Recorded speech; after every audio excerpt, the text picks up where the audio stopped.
ഇന്നലെ കോഴിക്കോട് വന്ദേ ഭാരതിൽ തൃശ്ശൂർക്ക് ഞാൻ വരുമായിരുന്നു. അപ്പോൾ കോഴിക്കോട് നമ്മൾ റെയിൽവേ സ്റ്റേഷനിലേക്ക് വരുന്നു. അപ്പോൾ വന്ദേ ഭാരതിൽ വരുന്നത്. അപ്പോൾ ഒരു ഓട്ടോറിക്ഷയിൽ വരുന്നു.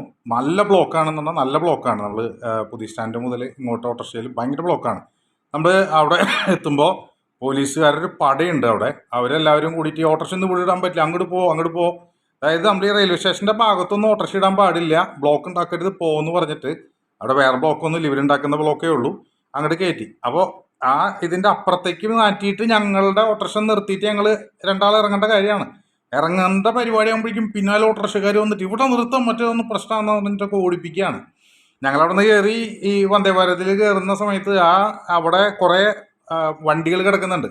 ഈ കാറിലൊരെണ്ണം കേരള സ്റ്റേറ്റ് 2 രമേശ് ചെന്നിത്തലയാണ്. അപ്പോൾ ഇയാൾ ഈ ഒരു മാസം മുമ്പ് എങ്ങനെയാണ് നടന്നിരുന്നത് എന്നുള്ളത് അയാൾക്ക് ഓർമ്മ ഉണ്ടാവണം, അല്ലെങ്കിൽ മലയാളി ഇയാളെയൊക്കെ ഓർമ്മിപ്പിക്കേണ്ട വരും. കാരണം ഇവര് ഒരു അധികാരം കിട്ടിക്കഴിയുമ്പോൾ ഇവർ ഫാസിസ്റ്റ് ആവുകയാണ്. എന്ത് തോന്നിയാസം വേണേ കാണിക്കാം.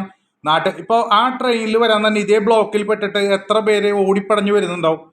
വരുന്ന ആൾക്കാർ മുഴുവൻ ഇയാളുടെ സുഖകരമായിട്ട് നാട്ടുകാരെ മുഴുവൻ മുന്നിൽ പത്രാസ് കാണിക്കാൻ വേണ്ടിയിട്ട് ഈ ഷോ കാണിക്കാൻ വേണ്ടിയിട്ട് ഈ വരുന്ന ആൾക്കാരെ മുഴുവൻ തടഞ്ഞ് അവരുടെ ട്രെയിൻ പോയി കഴിഞ്ഞാൽ ഇയാൾ ഭയങ്കര മാന്യനായിട്ട് പുറത്തേക്ക് വരും.